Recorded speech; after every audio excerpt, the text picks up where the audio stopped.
টেনজাইল stand করছি আর এটা হচ্ছে টিয়ারিং স্ট্যান্ড, এটা একটু ডিফারেন্ট। এটা হচ্ছে ফেব্রিক সেরার পরে পরে স্ট্যান্ড নির্ণয়। এটাতে স্ট্যান্ড নির্ণয় করার জন্য হচ্ছে আমাদের একটা টেমপ্লেট দেওয়া আছে এটা মেশিনের সাথে। এই টেমপ্লেটের কিছু ডাইমেনশনটা আমরা দেখি। এটা হচ্ছে প্রস্থের দিকে হচ্ছে 102 মিলিমিটার আছে, লেন্থের দিকে হচ্ছে 75 মিলিমিটার, এদিকে 75, তারপরে এইদিকে অংশ হচ্ছে 45। কোন দিকে? এই যে এই অংশ কাটার আগ পর্যন্ত এই দিকে হচ্ছে 45, তাহলে কত হলো 90। মাঝের আর অংশ এই মাঝে হচ্ছে 12 মিলিমিটার, তাহলে হচ্ছে 102। তো হচ্ছে এই টেমপ্লেটের সাইজ অনুযায়ী হচ্ছে আমরা স্যাম্পল কাটবো। এটা হচ্ছে ফেব্রিকের, এটা হচ্ছে সেল বেস, তাই না? তাহলে ফেব্রিকের এটা ওয়েব ডিরেকশন না, আর এটা হচ্ছে প্যারালাল এর ওয়ার্ড। সেলভেজ হচ্ছে এই অংশটা, তাহলে এই দিকেও সেল বেস ছিল, এই দিকে সেল বেস, এখানেও সেলভেজ, তাহলে এদিকে হচ্ছে আপনার ওয়ার্প আর এদিকে হচ্ছে ওয়েব। স্যাম্পল কাটার জন্য এখন যদি আমি টেমপ্লেটটা এইভাবে ঠিক রাখি, ওয়ার্প বরাবর, এইভাবে যদি রাখি তাহলে ওয়ার্প বরাবর পাচ্ছে না। হ্যাঁ, ফেব্রিক ছিড়বে হচ্ছে এইদিকে, এইদিকে যদি ছিড়ে তাহলে এই সুতাগুলো এইদিকে আছে, এই সুতাগুলো ছিড়বে না, তাহলে এটা এদিকে আছে ওয়েবটা স্যাম্পল। তাহলে এইদিকে ঘুরে যদি আমরা স্যাম্পল কাটি তাহলে ওয়েবটা স্যাম্পল হবে। এটাকে যদি আমি এদিকে ঘুরাই তাহলে হচ্ছে ওয়ার্পের স্যাম্পল, তখন হচ্ছে এইদিকে ছিড়বে, তাহলে ওয়ার্প সুতা আছে ওয়ার্প দিকে, তাহলে আমরা পারবো ওয়ার্পটা স্যাম্পল। এইভাবে যদি স্যাম্পল কাটি তাহলে আমাদের এই যে এরকম দুইটা ওয়ার্প ওয়েব দুইটারই টিয়ারিং স্ট্রেন্থ পাই যাবে। টিয়ারিং স্ট্যান্ড ইউজ করব, এরকম হবে কাটার পরে। কাটছেন কি? এই যে এই যে ওরা কোনটা এই যে এখানে দেওয়া আছে একই প্যারালালে ছেড়ার জন্য। স্যার এই যে ওয়েবটেক স্যাম্পলটা কাটছি কিভাবে? ওয়েবটেক স্যাম্পল এই যে সেলফে দেখে এখানে ওয়ার কোনটা ওয়েব নেই, এটা বসাবো হচ্ছে এইভাবে, এবার বসাইলে তাহলে কোন দিকে হবে? এই যে ওইদিকে ওয়েবট হবে। তাহলে সুতারা তো এইদিকে আছে, তাহলে ওয়েবটেক স্যাম্পল। হ্যাঁ হ্যাঁ হ্যাঁ, এটারে যদি আমি একটু বিপরীত দিকে ঘুরাই তখন আবার ওয়ার্পটেক স্যাম্পল। কেন? তখন হচ্ছে তখন সুতারা থাকবে এইদিকে আছে, ও, মানে ছিড়বে এইদিকে, তাহলে এইদিকে ওয়ার্প। মেইন বডিটা মানে যেদিকে, main কথাটা ছিড়বে এইদিকে, জি জি, তার তাহলে সুতারা তো এইদিকে আছে, এইদিকে যেটা থাকবে ওটা হচ্ছে স্যাম্পল, রাইট স্যার। ঠিক আছে? তো হচ্ছে মানে এই বডিটা যেদিকে ঘোরাবে সেটা হচ্ছে স্যাম্পল। ওয়ার্কের স্যাম্পল এখন হচ্ছে আমরা মেশিন অন করার পরে এই এটা অপশনটা আমরা পাবো। জি স্যার।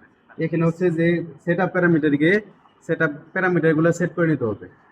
এখানে হচ্ছে সেটআপ প্যারামিটার যাব, যাওয়ার পরে দেখবো যে এখানে অপশন আছে সিলেক্ট ওয়েট। এখানে এ বি সি ডি ই 5টা ওয়েট আছে, এগুলোকে বলা হয় পেন্ডুলাম ওয়েট। এখানে এ হচ্ছে 8 নিউটন, বি ওয়েট হচ্ছে 16 নিউটন, সি হচ্ছে 32 নিউটন, ডি হচ্ছে 64 নিউটন, ই হচ্ছে 28 নিউটন।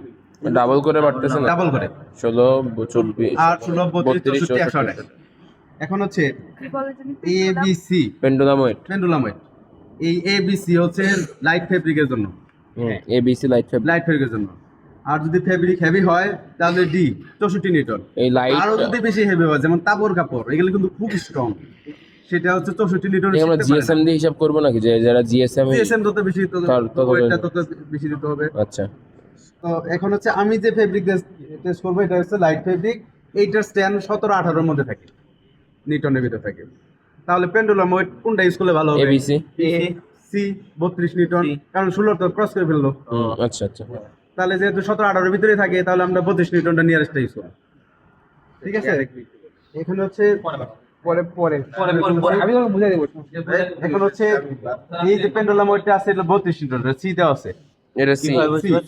এখানে লেখা আছে সি লেখা আছে, আমাদের তো ওয়েটটা লেখাই আছে কত, এ বি এর মান কত, বি এর মান কত আমাদের জানা থাকতে হবে। এটা খোলা যায়? হ্যাঁ, খোলা যায়। এই যে এখান থেকে সেট করা যায়, এই যে এটা খুলে নিতে পারবো। হ্যাঁ, খুলে আবার লাগাইতে পারবো, সমস্যা নেই। এই যে এখান থেকে এই যে খুলে ফেললাম, আবার এটা লাগানো যাবে। ঠিক আছে? খুলে ওয়েটটা কম বেশি করবে। তো এটা হচ্ছে সি পেন্ডুলাম ওয়েট, তো সেটাকে সিলেক্ট করে দিলাম। এই দেখেন, এখন হচ্ছে সিলেক্ট প্লাই হচ্ছে আপনি কয়টা করে টেস্ট করবেন।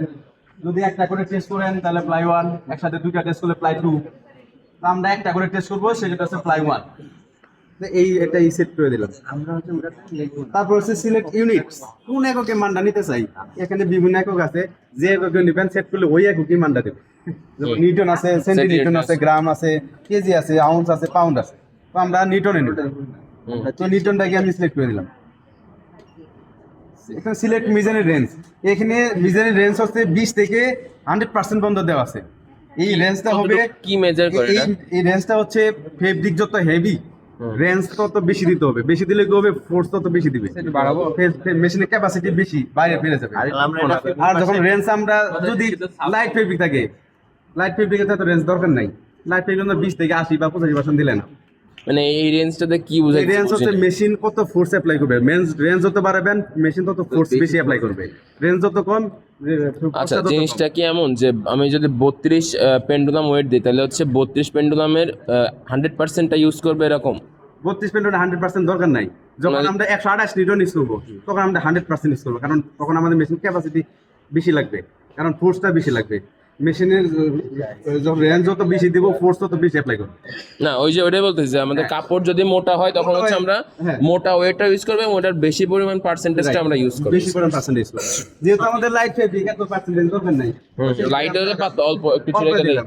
তো এখানে আমরা 20 রাখলাম, এখানে যে আমরা 80-85% রাখলাম, দরকার নেই এত।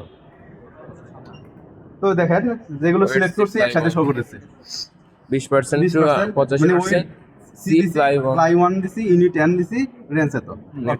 প্লাই ওয়ানটা স্যার বুঝলাম না। মানে একসাথে একটা টেস্ট করলে প্লাই 1, একসাথে দুইটা টেস্ট করলে প্লাই 2। আমি এটা ওকে, এখন হচ্ছে প্যারামিটার সেট হয়ে গেল। এখন হচ্ছে দুইটা জো আছে, একটা হলো ফিক্স জো আর একটা হচ্ছে মোবাইল জো। ডান পাশে হলো মোবাইল জো, বাম পাশে হলো ফিক্স জো। এই দুই জয়ের মধ্যে হচ্ছে আমরা স্যাম্পল সেট করব। স্যার আমি চেক করি। একটা সেট করে দিই, পরে দেখে আপনি নিন একবার এটা এই রেকর্ড ক্লাম দিয়ে আমি সেট করে দিব, লাগিয়ে দিলাম। হ্যাঁ। তারপরে হচ্ছে 20 মিলিমিটার এরিয়া আমরা নাইফ দিয়ে কেটে দিব। 20 মিলিমিটার, এই যে নাইফ, এই যে কেটে দিলাম। এটা যদি আপনি এই যে নাইফ, এই যে এখানে প্রেস করলে নাইফ আসে এখানে, এই যে এই যে এই অংশটা হ্যাঁ, আচ্ছা হ্যাঁ, হাতে মূলত হচ্ছে ফেব্রিক কাটার পরে ফেব্রিক স্ট্যান্ড কেমন, সিরার পরে ফেব্রিক স্ট্যান্ড নির্ণয় করা। তাহলে আমরা ছেড়ে দিলাম। হ্যাঁ, এখন হচ্ছে স্টার্ট টেস্ট। এই যে দেওয়ার পর এখানে দেখেন দুটো গ্রিন বাটন আছে, এই যে একটা, এই যে একটা, একসাথে প্রেস করতে হবে। একটা প্রেস করলে কাজ করবে না, একসাথে যখন প্রেস করব তখন দেখেন এই পেন্ডুলামটাকে ধরে একটা নাট, এই যে দুইটা যখন একসাথে প্রেস করবে এই নাটটা ভিতরে চলে যাবে, ভিতরে চলে গেলে এটা আনসাপোর্টেড হয়ে যাবে, এনে আনসাপোর্টেড হয়ে যাবে না, হ্যাঁ। তাহলে ভরের কারণে এটা নিচে নামবে, হ্যাঁ। এই ফেব্রিক্সের উপর দিকে উঠে যাবে। এই দেখেন, এই যে দেখেন 22.304 রেঞ্জ আমাদের ওকে আছে। এটা হলো মাপলো কিভাবে? এটা রেঞ্জ ওকে বললো কেন? রেঞ্জ ওকে, এটা তো মানে তুমি engineer। পেন্ডুলামের সাথে যে রেঞ্জটা আমরা দিছি, ওই যে রেঞ্জ 20 থেকে 25% এর সাথে অ্যাডজাস্ট হয়ে গেছে। আচ্ছা আচ্ছা, অ্যাডজাস্ট হয়েছে বিদে রেঞ্জ ওকে আছে। যদি অ্যাডজাস্ট না হতো, রেঞ্জ একদিকে আসতো, তখন আমাদেরকে রেঞ্জ চেঞ্জ করার লাগতো। বুঝতে পারছি। আচ্ছা, আর আমরা ছিঁড়ে কেন দিলাম?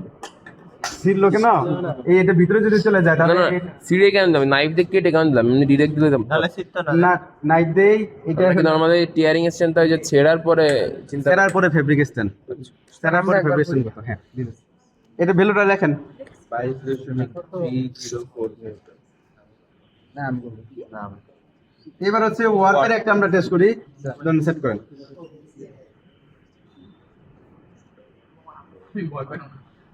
হাতে লাগতে এবার কেটে দিব 20 মিলিমিটার, কেটে দিলাম।